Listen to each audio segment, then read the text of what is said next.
The moment I saw the corpse of my 2-year-old son, my heart went completely numb. I knew the mission to win over Willow had failed again. The system spoke. Targeting the second female lead failed.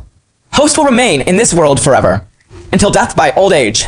The very next second, Willow threw herself into my arms, crying so hard she could barely breathe. That same fragile, shattered look, begging for comfort. But instead of feeling any pity, I felt utterly disgusted. She was the one who killed my son. How could she still act like the wronged one? When I didn't respond, Willow said irritably, "Who are you making that sour face for? Is it really that serious? I'll just give you another child in the future. Won't I?" This is a novel world. In the real world, I was taking care of my critically ill mother, faced with overwhelming medical bills. Just as I was losing all hope, the system pulled me into this world. As long as I successfully win over the abused second female lead, the girl bullied and tormented by the male protagonist, and help her survive, I would receive a huge sum of money and return to reality. Then my mother could live. If I failed, I would be trapped in this world forever, until the end of my life. This was my 4th attempt at conquering Willow. In the previous attempts, Willow had always fallen in love with the male protagonist, Makoto, the very person who abused her and destroyed her family. This time, she still fell in love with him. To go find Makoto, she ended up causing the death of our child. At this moment, hearing Willow's words, I fixed my eyes on her neck and said, word by word, "In the future, there won't be any future." The system said, "Ding. Host emotional fluctuation detected. Please calm down as soon as wait." Wait. No. You've already killed her 3 times. Before the system could even finish speaking, the sharp blade in my hand had already fiercely slit Willow's throat. If I can't go back, my mother will die. So then, Willow has to die too. Chapter 1. Looking at the small bed not far away, the tiny child lay there so quietly. I wanted to step forward, but my feet wouldn't move, as if weighed down by 1,000 pounds. My face was deathly pale. My breathing felt like it had stopped, and my trembling hands kept reaching forward, then pulling back. Willow's voice shook as she said, "I'm sorry. George, it's all my fault. Makoto was injured and hospitalized. He called me. But Jack was having so much fun playing in the park. So I had no choice but to leave him there for a while. But I don't know what happened. When I went back, I found that he had run into the middle of the road and was hit by a car. On the way to the hospital, she threw herself into my arms. Her voice choked with sobs. Let's have another child. Okay. Yes. Another one. Jack will come back to us." Hearing Willow's words, I opened my mouth, but not a single sound came out. Jack. Jack. I have already been reborn 4 times. I don't love Willow. I actually hate her. But I have to win her over. Jack is my son. My only anchor in this world. In this life. From the moment he was born. I personally took care of him to prevent any accidents. And yet, just one day, one business trip, Willow took Jack to the park. And he was gone. I thought this time I would finally succeed in completing the mission. But in the end, it was all in vain. At this moment, it felt as if countless needles were piercing my heart. This is my 4th attempt at conquering Willow, and also the one that lasted the longest. Yet I still couldn't escape the fate of her falling in love with the male lead. In my previous attempts, I saved Willow from Makoto countless times. When the male lead bullied her and tried to break her hands, I showed up in time and called the police, saving her when he pushed her onto the train tracks. I risked my life to pull her back. When he destroyed her entire family, I was still the one who pulled her out of despair, raising her, cherishing her. And yet, Willow is nothing but a pathetic fool. In every life, she falls for the male lead, and betrays me because of him. Fortunately, every time the system declared my mission a failure, I would find a way to kill Willow. If I can't go back, then she doesn't deserve to live either. At this moment, my gaze gradually hardened, fixing tightly on Willow's pale neck. I've already killed her 3 times. One more won't make a difference. Chapter 2. I slowly reached up and placed my hand on her neck, then gripped the back of it, squeezing lightly. My voice was low and steady. Just because you wanted to go find Makoto. You left my son there all by himself. Willow pressed her lips together, her eyes filled with grievance. I didn't know the child would run onto the road. After a pause, she added, "And this isn't Makoto's fault either. I was the one who went to find him." Her voice was soft, carrying a trace of helpless complaint as she blamed me. "Isn't it your fault for not teaching the kid properly? Why was he running around like that?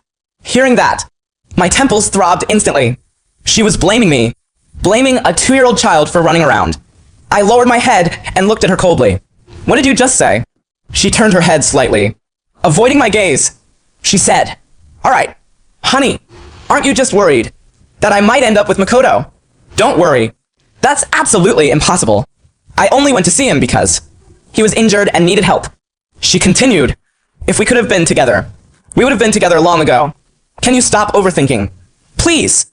She glanced at Jack, then added, Alright, just take care of the child's funeral arrangements. Didn't I already say? I can just give you another one in the future. Let's just move on from this. Move on.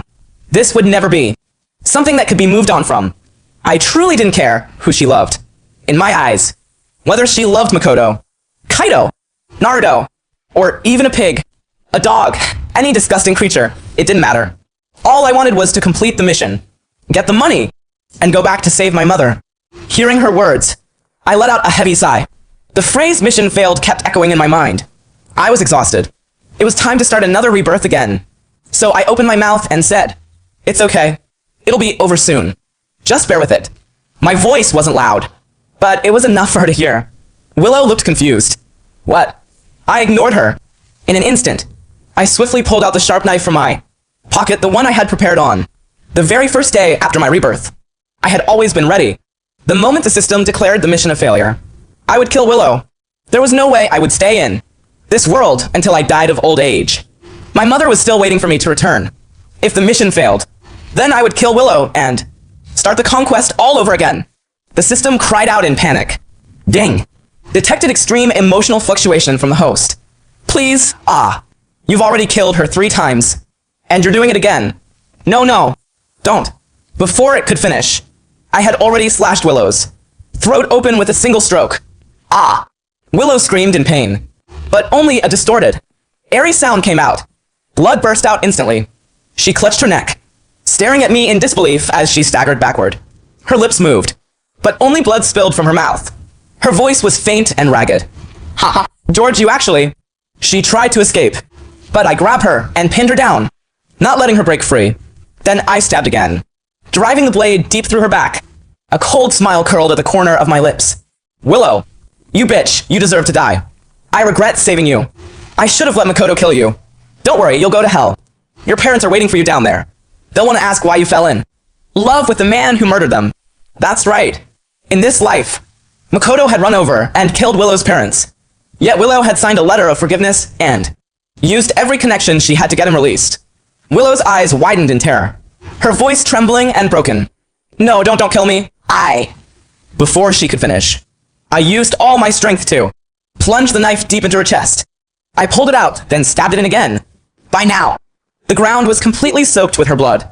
At last, she lay in the pool of blood, eyes wide open, dead without closure.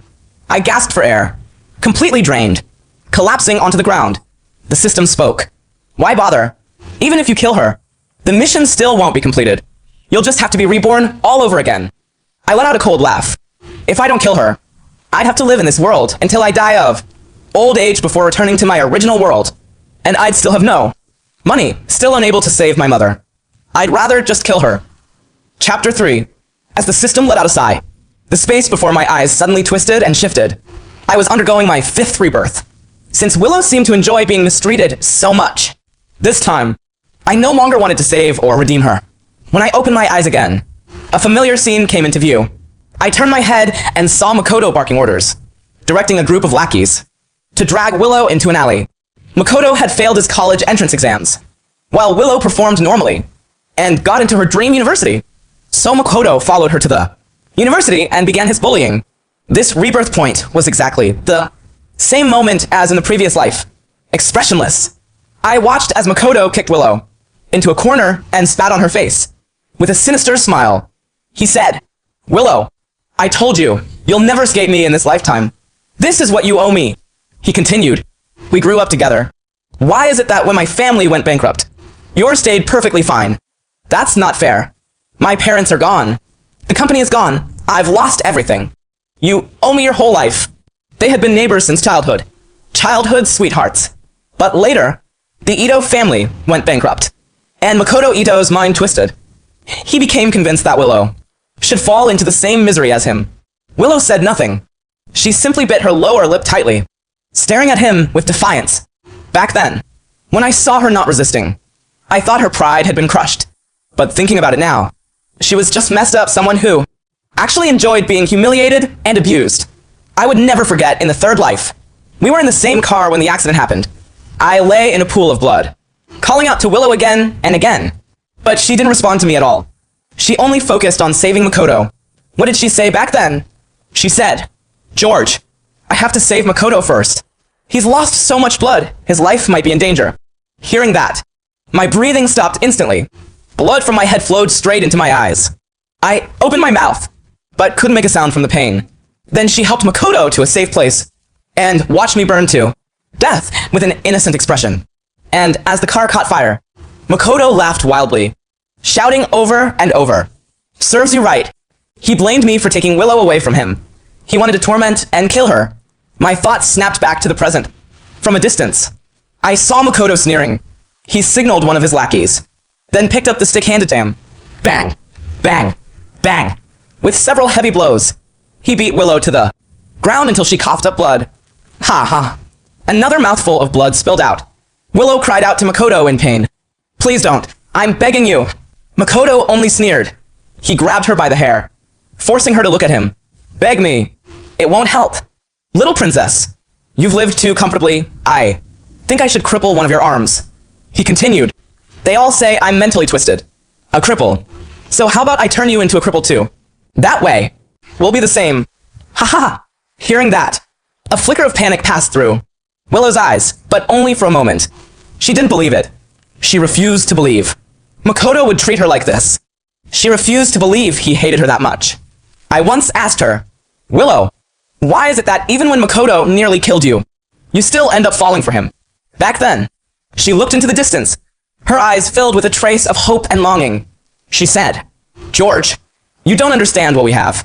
Makoto would never hurt me, let alone kill me. If you hadn't shown up, I would have been just fine. I'm an independent person with my own thoughts. Don't think that just because you saved me, I owe you anything or that I should repay you with my body. I never asked you to save me. You chose to do that yourself. So don't try to use your so-called kindness to control me or emotionally manipulate me." Chapter 4. The heavy sound of the stick striking echoed out as Willow's right hand was repeatedly smashed. "Ah, it hurts, my hand." "No, don't. Just as Makoto was about to swing the second blow, one of his lackeys noticed me. He pulled Makoto aside and whispered, "Boss, there's someone over there. If he calls the police, we're screwed." Seeing their gazes turn toward me, I quickly raised my hand. "Hey, don't worry. Man, I hate sticking my nose into other people's business.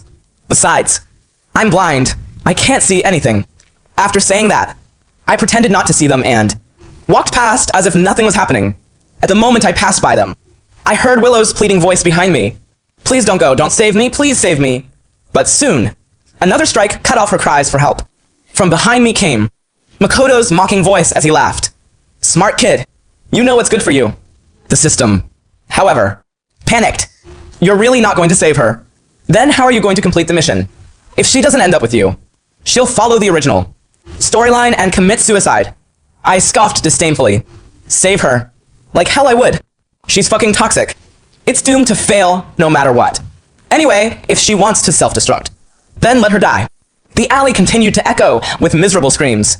After a while, the sound stopped. The next day, everyone knew Willow's right hand had been completely ruined. She was disabled. The next time I saw Willow was a month later. Now, she couldn't even spread her hands properly. She could only raise her left hand to block my way. Glaring at me with resentment, I casually glanced at her. Right side, there was nothing there. I had heard that her right hand had been beaten beyond recovery, and because she wasn't sent to the hospital in time, it had to be amputated. I let out a cold laugh, feeling a faint sense of satisfaction. The male lead had really gone, all out trying to cripple her. "Why didn't you save me?" She clenched her left hand tightly, her voice filled with hatred. I sneered, rubbing my chin as I looked at her. "Save you? Who are you to me? Why should I save you?" She said angrily. "You clearly saw them bullying me. You could have called the police or gotten someone to help. But you just ignored me." I shook my head. No obligation. She frowned. What? I said, I have no obligation to save you. I smiled faintly. For all I know, this could just be some twisted little roleplay between you and Makoto. If I stepped in, you might have blamed me for interfering. Or what? What if I saved you and turned out to be a narcissist, using that favor to emotionally manipulate you? So I won't save you. Not in this life. Not in the next. Not in any life. Hearing my words, her chest rose and fell violently with anger. The empty sleeve where her right arm used to be fluttered in the air. It looked almost ridiculous. After a moment of silence, tears streamed down her face as she choked out. My right hand is gone now. What am I supposed to do? This wasn't supposed to happen. Why would you do this to me? This is all your fault, your fault. What? What? I almost laughed out of sheer disbelief, curling my lips into a mocking smile. I looked at her and said, you don't blame Makoto, the one who caused you to lose your arm, but instead you blame a passerby like me. You really are something else. Pretty pathetic. Honestly. I continued. I heard you didn't even report Makoto to the police. And you didn't let your family take revenge either. People as saintly as you are rare these days. I almost feel like applauding you. So could you stop showing up in front of me? It's honestly disgusting. I was about to leave, but she stepped in front of me again. Her eyes widened. Then she shook her head in disbelief, biting her lip. That's not how it's supposed to be. Weren't you supposed to come for me? Why didn't you save me? Hearing that, my expression turned serious instantly. Could it be she's been reborn too? That thought crossed my mind. So I asked the system directly. The system replied, no. No idea. Whatever. I'm so sick of her. What's with this fake deep affection now? It kept ranting about Willow, growing more vulgar with each word. Maybe it had already given up, since the mission was impossible to complete anyway. However, just as I turned to leave, Willow suddenly grabbed my sleeve. Her eyes were red, filled with urgency. She was asking me for help. I immediately smacked my forehead, snapping myself out of that thought. What was I even thinking? She was clearly just acting up again. Chapter 5. After that, I stopped paying attention to Willow. According to the original storyline, without an outsider like me to save her, she was destined to die. All I needed to do was wait, quietly for news of her death. I began to enjoy university life, studying seriously, joining clubs, making friends, eating good food. This was a life I had never had before. In the real world, I came from a poor family. To pay for my mother's medical expenses, I had dropped out early to work. Coming here was, in a way, the fulfillment of my college dream. When I first started the conquest, I asked the system, if the mission keeps failing, what will happen to me? The system replied, you will remain in this world until you die. After death, you will be sent back to the real world, returning to the exact moment you disappeared. I had truly tried, really tried to win Willow over. In front of her, I had even turned into a complete simp, throwing away all dignity and self-respect just to please her. But I still couldn't succeed. In Willow's eyes, there was only Makoto. Or rather, her heart had always belonged to him. I had failed my mother. After all this effort, I still hadn't managed to earn the money for her treatment. She must be so disappointed. A month later, I stood at the school entrance and saw a crowd gathered around Willow Lu. People were snickering, whispering among themselves. Look, that's the Lu family's rich daughter. What a pity, she's crippled now. Another person chimed in. Her mom wanted Makoto to go to jail, but she stopped it, saying it wasn't intentional. What a hopeless, love-struck idiot. Someone else added, I heard she used to be really favored, but ever since she became disabled, her dad brought his mistress and illegitimate son home. Another person exclaimed, damn, then her mom must hate her.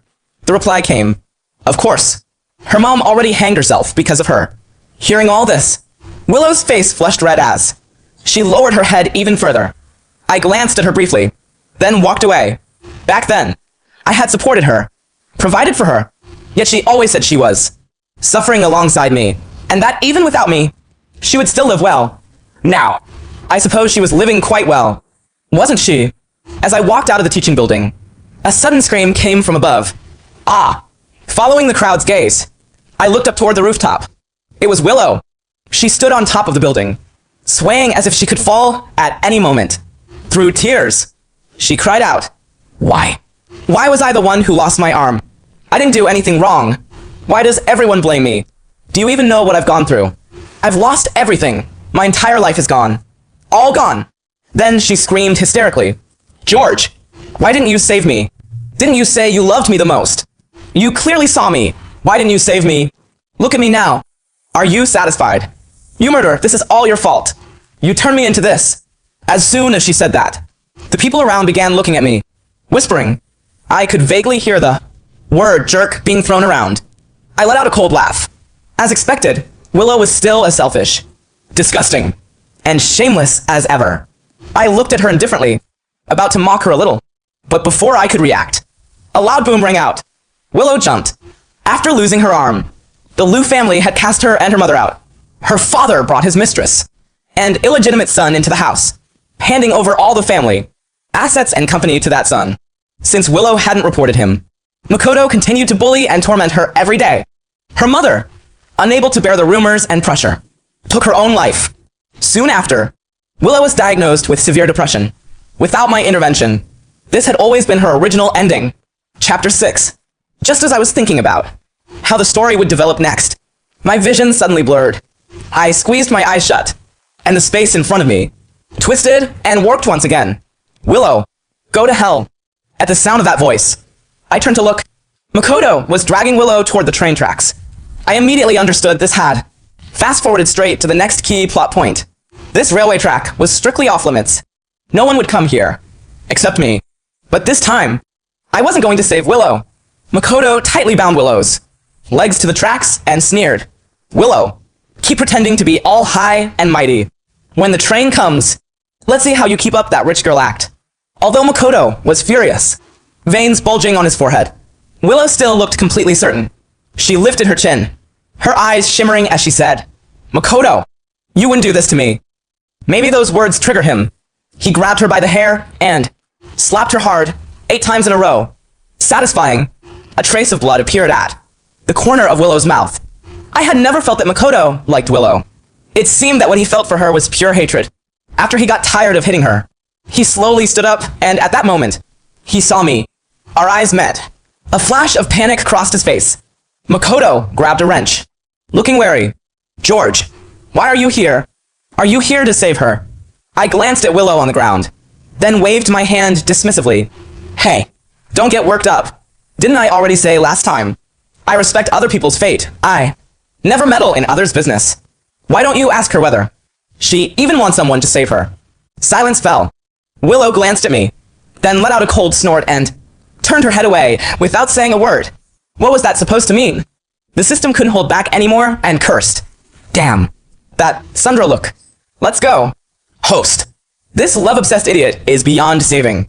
I let out a cold laugh, turned around, and said, Sai, how did I get lost? Should be this way instead. Chapter 7.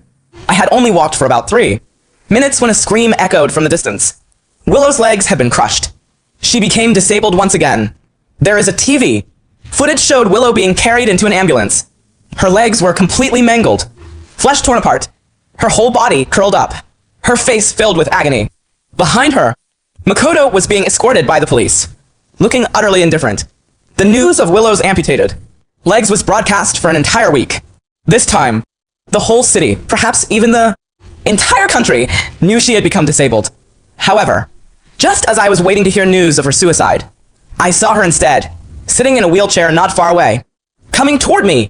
Her face was pale, her expression haggard. She looked at me pitifully and said, George, you've been reborn too, haven't you? What? 2. Actually, the last time she accused me of not saving her, I had already realized she had been reborn. I just didn't expect that she had been reborn again.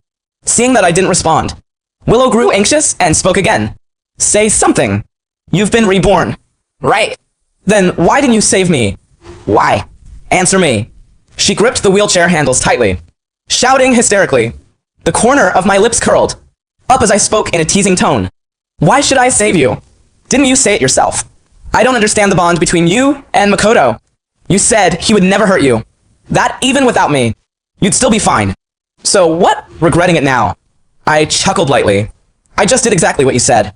After hearing my words, her face flushed red, her lower lip almost, bleeding from how hard she bit it.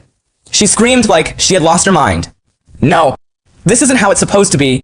George, you love me. Didn't you say you loved me? Then why are you treating me like this? Why? Those things I said were just jokes. How could you take them seriously? I looked at her coldly and interrupted her word by word. But I wasn't joking. I didn't want to keep entangling myself with her. Just as I was about to leave, she rolled her wheelchair forward. Trying to block me, she shouted, "George, you can't go. Come back." She reached out to grab me, but I impatiently shoved her away. Clang! Willow fell completely out of her wheelchair. She clutched onto my pant leg tightly, choking with sobs. "George, husband, are you abandoning me? Please don't leave me. I only have you now." Before I could speak, she continued, "George, let's get married. Okay, then we can be together forever. I can even give you another child. Maybe it'll be Jack. Our family of 3 can..." Slap. Before she could finish, I struck her hard across the face, grinding my teeth. I said, "Shut up. You don't deserve to say Jack's name." She lowered her gaze, her voice fragmented but stubborn as she said, "George, even if everyone else abandons me, you can't. You have to stay with me. You have to take responsibility." She continued, "Didn't you say you would always redeem me? A man should keep his word." I looked at her with utter disgust, my face practically twisting in revulsion, completely speechless inside. Chapter 8. As I pried her hand off me, I said with a playful grin, "First of all, whether I'm a real man or not isn't for you to decide. Second, if something was said as a joke, and you take it seriously, how gullible can you be? Willow, you really should use your brain more. Otherwise, you wouldn't have ended up this miserable." After that, I pulled my leg free and walked away without looking back. A few days later, Willow threw herself onto the railway tracks and killed herself. When I heard the news, I was basking in the sunlight. Nice. One more time, and I could go back to see my mom. When I opened my eyes again, the story had advanced once more. Noise filled the air. A group of police officers were escorting Willow away. As she passed by me, she opened her mouth and said, "George, Makoto didn't do it on purpose. I believe he'll get me out. Don't hurt Makoto." Even now, she still looked so confident and certain, proud, and willful as ever. It was almost laughable. This time, Makoto had infiltrated the Lu Corporation and sold company information to a rival, pushing the company to the brink of bankruptcy. Willow had been framed and imprisoned. Her father's illegitimate son accused her of leaking company secrets to her boyfriend. And Willow, acting like some cryptic fool, willingly took the blame, saying it was all her fault, never once revealing Makoto's name. Watching her being pushed into the police car, I felt an overwhelming sense of satisfaction. Makoto will save you. Keep dreaming. He'd probably rather see you die right in front of him. In the first life, I had actually tried everything to save her, investigating, gathering evidence, begging everyone I could. After finally getting her out, what did she do? She went looking for Makoto. She said she was worried he'd feel guilty because she went to prison for him. I rubbed my temples and muttered, "Tell me, after saving someone this brain dead so many times, doesn't that make me the idiot?" The system sighed. "Well, maybe a little, but it was just the mission. You didn't really have a choice. So, save Willow? Not a chance. Absolutely not. In this life, without me, she'd probably spend the rest of her days rotting in prison." Chapter 9. A week later, Willow tried every possible way to have someone notify me to go see her. In the prison visiting room, Willow had dark circles under her eyes, looking utterly dispirited and exhausted. She frowned and said, "George, get me out of here." Seeing her still acting so arrogant and overbearing, I knew she had been reborn once again. I nodded, then replied concisely, "No." I said, "Didn't you say Makoto would save you?" Bang! She angrily slammed the table, her voice suddenly rising as Willow shouted, "I told you to save me. Don't you understand human language? Save me." Looking at her furious, humiliated, and hysterical state, I found it utterly ridiculous. So I stood up, straightened my tie, and said word by word, "Willow, are you ready to embrace your prison life?" Without waiting for her reaction, I turned and left. Behind me came her hysterical screams as she shouted, "Ah, George, you jerk. You can't leave. Come back. Come back and save me." She cried, "George, I was wrong. I really know I was wrong. I'm begging you. Don't go. Please don't go. You're the only one who can save me. George." Her voice gradually faded away. A month later, I finally heard the news of Willow's death once again. As time and space shifted, the system chattered. "Host, You have no idea how miserably Willow died. I raised an eyebrow and asked, "How miserable?" The system clicked its tongue and said, "While in prison, she was brutally abused. After being assaulted, unable to bear the humiliation, she stabbed herself to death with a pen. At this moment, I felt neither love nor hatred toward Willow. There was no longer any connection between us. All those years of obsession had ultimately been in vain. Perhaps effort has never been equal to outcome. What people can do is simply walk the path. They're meant to take as best as they can. As for where it leads, one can only accept it calmly. When I returned to the real world, ready to accompany my mother through her final days, the system informed me that Makoto had given me a large sum of money. I looked at the money in confusion and asked, "What does this mean? I don't have any relationship with him at all. Do I?" Then something suddenly struck me. I jolted, shocked, and said, "Wait, don't tell me Makoto likes me." Damn. Then the way he treated Willow, could it be? The system replied, "I don't know. He only said, 'Thank you for saving me. Thank you for not saving Willow.' Forget it. Judge by actions, not intentions. In my heart, I thank Makoto and used that money to save my mother's life. From then on, everything was peaceful. It's just that in my spare moments, I still occasionally think about it. Makoto seemed so obsessive. What was the reason? If someone had once redeemed him, would everything have turned out differently?" Chapter 10 Extra. Makoto's story. Willow and I grew up. Together, we were childhood sweethearts. I always thought that when we grew up, we would naturally end up together. But life is unpredictable. When I was 16, Willow took advantage of my trust. After entering my home, she poisoned my parents to death. In a single day, I lost the parents who loved me the most. And what about Willow? She pretended to be innocent and pitiful, crying as she told me that her father had forced her to do it, begging me to forgive her. Forgive her? Forgiving her would be easy, but who would give me back my parents' lives? All I wanted was for them to be punished by the law. But the Liu family was powerful and wealthy. They bribed officials and pulled strings. Not only did they escape punishment, they even swallowed up all of the Ito family's business. My life fell into endless darkness. I wanted revenge against the Liu family. I wanted to kill Willow Liu, or make her suffer a fate worse than death. But I didn't even have the courage to keep living. On the day I was about to jump into the river, George appeared. He pulled me back and patted my shoulder, saying, "As long as you're alive, there's hope." That one short sentence kept me alive. But later, he always stood on the opposite side of my hope. Every time I tried to harm Willow, he would show up immediately and save her. Fortunately, Willow was a despicable person. She felt guilty toward me. So no matter how many times George saved her, she would still betray him for my sake. However, what I never expected was that just when I thought Willow could never die, George killed her himself. I was completely stunned. I couldn't understand why George would do that. But as long as Willow was dead, I was happy. Still, it would have been even better if I had killed her with my own hands. And every time Willow was killed by George, I would wake up from a dream and return to an earlier point in time. I was reborn. I kept killing Willow. George kept saving Willow. And then he would kill her again. We repeated this cycle over and over, working together flawlessly. But just when I grew tired, George suddenly stopped saving Willow. No matter how I hurt her, he no longer interfered. Good, good. George had finally come to his senses. Without George in my way, I was able to make Willow suffer unbearably, and in the end, I drove her to suicide. Only later, when I accidentally overheard a conversation between George and some kind of system, did I realize that he wasn't from this world. Saving Willow had merely been his mission. I finally understood, but then I thought he had failed his mission and given it up, and he couldn't save his mother. He must have been in pain.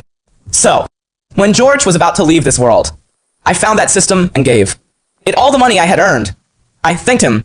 It was he who fulfilled my wish to take revenge on the Liu family and kill Willow. The system granted me one wish. I chose to return to the past and save my parents.